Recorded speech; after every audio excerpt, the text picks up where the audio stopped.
Hello there, everybody. Welcome back to the channel and for another episode of Anime Podcast Show. Let's kick off the show as normal with the first segment that would be new interest in anime.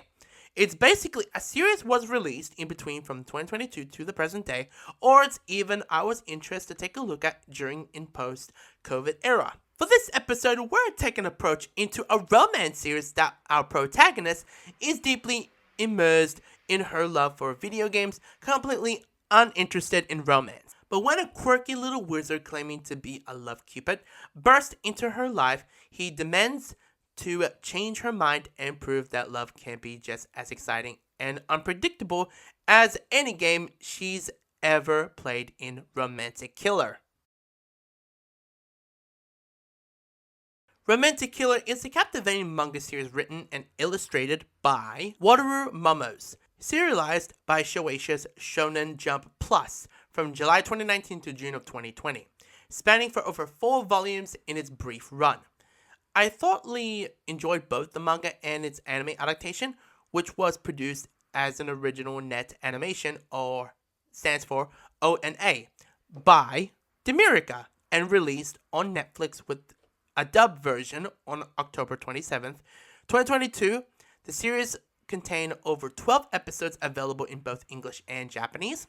Hopefully for a second season, as I'd love to see new original stories. However, I'm curious about how many chapters remain to be adapted from the manga. Anyway, what was my interest with the Romantic Killer anime series anyway? Well, I kind of known about this series for many months earlier, in between from October 2022 to February 2023. And in February 2023, that's when I first started watching it. I initially planned to watch just the first 2 episodes, but I found myself completely drawn into the show by the engaging cast of characters, while I have to commend in the English dub for an impressive performance. And I really enjoyed with the dub. The dub was unbelievable. And I truly enjoyed with the original Japanese voice actor and the unique charming each character brings to the story. So I'm just very curious about the show, and when I started watching it, I was blown away. And then the casting of the dub was so unbelievable, and of course great casting choices. But there were moments in the show was pretty mediocre. It's not kind of mediocre, but kind of your own typical romance series, and just like, oh yeah, I'm not that interested in this person, and then a fucking love cupid just comes along and say, yeah, you have to fall in love with somebody who you know. But then, yeah, things about to get a little twist and turn throughout the story. But there are some good comedy moments throughout of it. It is what it is. So anyway, that was my interest with Romantic Killer. Now let's move on to the last segment. I know it's pretty short, but let's move on to anime series that I got into in between from 2017 to 2020, right before the pandemic happened. As we are taking an approach into a series that is iconic and been around for over 25 years since the manga debuted, and as a fan favorite for young teenagers, and that series is called Fruits Basket. People knows about this franchise, but however, how did I get into the series anyway? Well, tell you a story. Back in 2019, when I went to this convention in Sydney called Oz Comic Con, meeting of the 3 Funimation Crunchyroll voice actors, named Aaron Duzmick, Caitlin Glass, and Sarah Widdenhiff. Also, at the time as well, the Reboot series came out. And then I remember, I don't know what the heck I said. I asked Caitlin a question about Fruits Basket, because at the time I was trying to get into it. But at the time, I can see and I can tell she looks very tired. So she doesn't want to tell me about the show. I was like, okay, I'll do my own research about it. So I remember watching the series, well, the original and the Reboot series. At the time, the Reboot just already begun airing at the time. And I watched back-to-back of the original series and the Reboot series episodes of the first one. And so yeah, I kept up with that.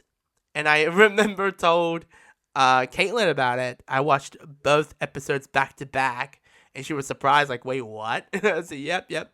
I watched the first episode back to back of the original and the Reboot. So, but after the con, I started watching the original series. I think it was 25 or 26 episodes of the original. So I watched it. I loved it. But there were pretty changes I didn't really enjoy much about it. But then after that, I decided to watch the reboot series. So I decided to take a look at it. However, I kept with the dub for the first season, then stopped for a while. But then I came back, and then after that, season 2 got announced, and it will come out in 2020. After that, for season 2, I stopped for over 14 episodes because I couldn't keep up with the series and the dub due to the pandemic. Also, they were dubbing from their homes at the time, and I was interested with other different series and getting into new dubs for myself. However, it was announced that a third final season is coming, and that will be aired in 2021. And of course, they have a prelude film that would ties into the reboot series due to the backstory of Toru's parents. I needed to take a look and come back to watch it again. And I think I missed so many parts of the whole series and the reboot. So I wonder if I feel like coming back, but don't know how am I going to approach it.